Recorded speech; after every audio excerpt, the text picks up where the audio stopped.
Drama serial कैसी तेरी खुद गर्जी की एपिसोड 30 में दिखाया जाता है। शेरू महक और शमशेर से कहता है कि मैं यहाँ आपकी जान लेने नहीं आया था, लेकिन अगर मैं पिस्तौल लेके ना आता तो बाहर जो पुलिस वाले खड़े हैं वो मुझे मार देते, इसलिए मुझे मजबूरन उनको दिखाने के लिए ये ड्रामा करना पड़ा। शमशेर कहता है कि पुलिस वाले तुम्हें क्यों मार देते, तो वो बताता है कि बाबा साहब की वजह से।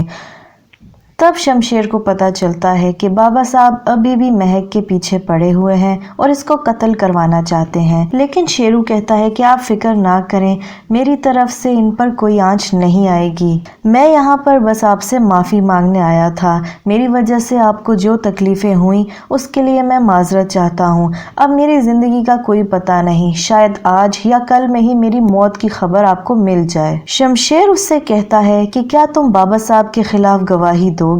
शेरू कहता है कि आप इस झमेले में मत पड़ें, आप अकेले हैं और आपके बाबा साहब बहुत ताकतवर हैं, लेकिन शमशेर कहता है कि इस बात को तुम छोड़ दो। शेरू कहता है मैं जरूर गवाही दूंगा, लेकिन फिलहाल मुझे अपनी जान बचाकर निकलना होगा। शमशेर उसको पिस्तौल भी दे देता है और कहता है कि यहाँ से निकलने में मैं तुम्हारी मदद करता हूँ। फिर पुलिस आती है और कहती है कि यहाँ पर एक चोर घुस आया है और उसको हमने पकड़ना है। शमशेर कहता है यहाँ पर कोई नहीं आया, लेकिन पुलिस वाले कहते हैं कि हमें तसल्ली करने के लिए आपके घर की तलाशी लेनी होगी, और शमशेर कहता है कि ले लें, लेकिन चूंकि शमशेर शेरू को वहां से भगा चुका होता है, इसलिए पुलिस वाले नाकाम होकर वापस चले जाते हैं। निदा और महक के दरमियान होने वाली लड़ाई की वजह से महक के अब्बा बहुत परेशान होते हैं और वो सोचते हैं कि निदा को जरूर उस घर में बहुत सारे मसले मसाइल हैं और उसके साथ अच्छा सलूक नहीं किया जा रहा, इसी वजह से वो बहुत गुस्से में आई थी। मैं जाता हूँ और अपने भाई से बात करता हूँ कि मैंने आप पर एतबार करके अपनी बेटी आपको दी थी और आपने मुझसे वादा किया था कि आप इसका ख्याल रखेंगे, लेकिन आपने इसका ख्याल नहीं रखा और इसके साथ बुरा सलूक कर रहे हैं। उसकी बीवी उसको मना करती है कि आप ना जाएं, आपके वहाँ जाने से हालात ख़राब हो सकते हैं, लेकिन वो कहता है कि मैं जाके पूछूं तो सही कि मेरी बेटी का क्या कसूर है जो उसके साथ इतना बुरा सलूक किया जा रहा है। लेकिन जब वो वहाँ पर जाकर अपने भाई से बात करते हैं तो उनकी भाभी आ जाती हैं और कहती हैं कि आपकी बेटी ने आपको हमारी शिकायतें तो खूब लगा दी, लेकिन ये नहीं बताया कि वो खुद किस तरह की हरकतें करती है। मैंने उससे क्या काम करवाने हैं, वो तो 2-2 बजे से पहले उठती ही नहीं है और अब तो मोहतरमा कॉलेज भी जाने लग गई है। उसके पास कौन सा टाइम होता है जो मैं उससे काम कराऊं या उस पर जुल्म के पहाड़ तोड़ूं। निदा के अब्बा परेशान होकर वहां से चले जाते हैं। फिर चचा जान चची जान से कहते हैं कि तुम्हें भाई साहब से इस तरह बदतमीजी नहीं करनी चाहिए थी, वो किस तरह से परेशान होकर वापस चले गए हैं, लेकिन वो कहती है कि मेरी मर्जी, मैं जो मर्जी करूं। फिर दिखाया जाता है कि बाबा साहब पुलिस वाले की खूब बेइज्जती करते हैं और कहते हैं कि एक छोटा सा काम तुम्हें दिया था, एक बंदे को मारने का, लेकिन वो बंदा तुम्हारे हाथों से फरार होकर चला गया और तुम्हारी पूरी फोर्स उसको पकड़ ना सकी। मुझे तुम पर एतबार करना ही नहीं चाहिए था। पुलिस वाला कहता है कि मुझे एक और मौका दीजिए। बाबा साहब कहते हैं ठीक है, ये तुम्हारा आखिरी मौका है, इसके बाद तुम्हारी लाश ही मिलेगी तुम्हारे घर वालों को। फिर दिखाया जाता है कि शमशेर बाबा साहब से मिलने आता है। गार्ड उसको अंदर नहीं आने देते,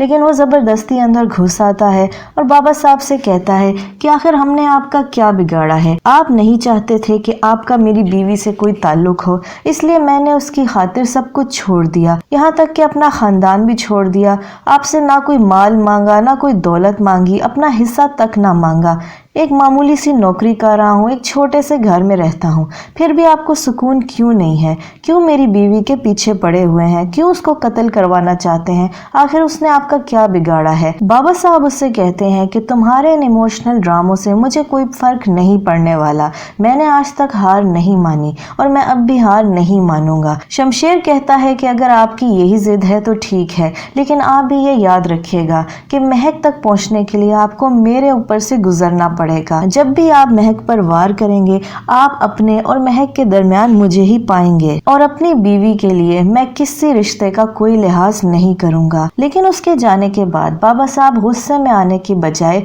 खुश होते हैं और अपने बेटे की बहादुरी पर फख्र महसूस करते हैं। जब शमशेर घर पहुंचता है और महक को सारी बात बताता है कि बाबा साहब से मेरा आमना सामना हुआ था, तो महक उससे यही कहती है कि तुम इस झमेले में मत पड़ो, जो होना था हो गया, मैंने सब سب کو معاف کر دیا ہے، اب ہمیں اپنی نئی زندگی کا آغاز کرنا چاہیے اور اچھے سے سب کچھ بھول کر ہمیں نارمل لائف گزارنی چاہیے۔ میں نہیں چاہتی کہ ہماری زندگی میں کوئی خطرہ ہو، لیکن شمشیر کہتا ہے کہ تمہارے ساتھ جو زیادتی ہوئی اس کو میں برداشت نہیں کر سکتا۔ مہک کہتی ہے کہ مجھے بہت دکھ ہوتا ہے کہ میری وجہ سے تم نے اپنی کیا حالت بنا لی ہے، میری خاطر تم نے اپنا سارا کچھ قربان کر دیا۔ شمشیر کہتا ہے کہ دکھ اس بات کا نہیں کہ تمہاری خاطر سب کچھ قربان کر دیا، سب کچھ قربان کر کے میں بہت خوش ہوتا، لیکن کاش تمہیں جیت بھی پاتا۔ لیکن مہک اس سے کہتی ہے کہ شمشیر تم نے مجھے جیت لیا ہے۔ پھر اگلے دن ناشتے کی ٹیبل پر ندا کالج جانے کے لیے بہت جلدی میں ہوتی ہے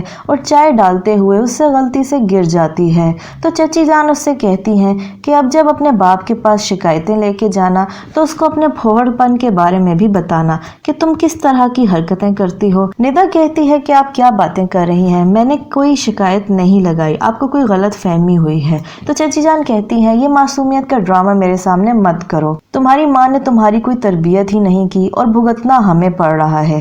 ندا کہتی ہے کہ اپنی ماں کے خلاف میں ایک لفظ بھی برداشت نہیں کروں گی۔ چچی جان کو بہت غصہ آتا ہے اور اپنے بیٹے سے کہتی ہیں کہ میری بےعزتی تم چپ چاپ برداشت کرو گے۔ یہ سن کر احسن بہت غصے میں آ جاتا ہے اور کہتا ہے کہ آپ دونوں کی لڑائیوں کی وجہ سے میں تنگ آ گیا ہوں، نہ میں سکون سے بیٹھ کر کھانا کھا سکتا ہوں، اور وہ غصے سے اٹھ کر باہر چلا جاتا ہے۔ اس کے پیچھے ندا آتی ہے اور کہتی ہے کہ مجھے بھی کالج چھوڑ کے آؤ۔ احسن کہتا ہے یہ لو رکشے کا کرایہ اور جاؤ رکشے پر خوار ہوتی ہوئی جاؤ۔ پھر دکھایا جاتا ہے کہ شمشیر مہک کو آفس ڈراپ کرتا ہے تو وہاں پر احسن آ جاتا ہے اور مہک سے کہتا ہے کہ مجھے تم سے ضروری بات کرنی ہے۔ مہک کہتی ہے کہ مجھے تم سے کوئی بات نہیں کرنی اور مجھے تم سے کوئی تعلق بھی نہیں رکھنا، تمہاری وجہ سے میری بہن نے مجھ پر انگلی اٹھائی ہے اور یہ مجھ سے برداشت نہیں ہوا، اس لیے بہتر یہی ہے کہ تم مجھ سے دور رہو۔ احسن کہتا ہے کہ میں جانتا ہوں کہ ندا نے تمہارے ساتھ زیادتی کی ہے اور میں اسی حوالے سے تم سے بات کرنا چاہتا ہوں، لیکن مہک کہتی ہے کہ یہاں سے چلے جاؤ، میں تم سے بات نہیں کرنا چاہتی۔ احسن کچھ بولنے ہی لگتا ہے لیکن شمشیر بیچ میں آ جاتا ہے اور اس کو غصے سے کہتا ہے کہ تم نے سنا نہیں کہ وہ تم سے بات نہیں کرنا چاہتی، اب یہاں سے چلے جاؤ۔ احسن شمشیر کو غصے سے کہتا ہے کہ تم بیچ میں مت پڑو، یہ ہمارا آپس کا معاملہ ہے۔ مہک کہتی ہے کہ تم ہوتے کون ہو جو میرے شوہر کو منع کرو، جب میں نے کہہ دیا کہ مجھے تم سے بات نہیں کرنی تو نہیں کرنی، اور شمشیر بالکل ٹھیک کہہ رہا ہے۔ اس کے جانے کے بعد شمشیر بہت غصے سے احسن کو کہتا ہے کہ آئندہ اگر تم مجھے مہک کے آس پاس نظر بھی آئے تو تمہارا حشر نشر کر دوں گا۔ یہ سارا منظر شمشیر کی بھابھی اور اس کی بہن دیکھ رہی ہوتی ہیں اور وہ کہتی ہیں کہ اب اس احسن نامی مہرے کو استعمال کرنے کا وقت آ گیا ہے اور آپس میں کسی سازش کی پلاننگ کرتی ہیں۔ شمشیر کام پر جا رہا ہوتا ہے تو راستے میں دیکھتا ہے کہ بہت سارے لوگ جمع ہوئے ہوتے ہیں۔ شمشیر کو تجسس ہوتا ہے کہ یہاں پر کیا ہوا ہے اور وہ جا کر دیکھتا ہے تو شیرو کی لاش پڑی ہوتی ہے۔ شمشیر بہت حیران ہوتا ہے اور پھر ایک دم اس کو خیال آتا ہے کہ شیرو ٹھیک کہہ رہا تھا کہ وہ اب 1-2 دن کا مہمان ہے اور ضرور بابا صاحب نے اس کو ڈھونڈ کر اس کو مروا دیا ہوگا۔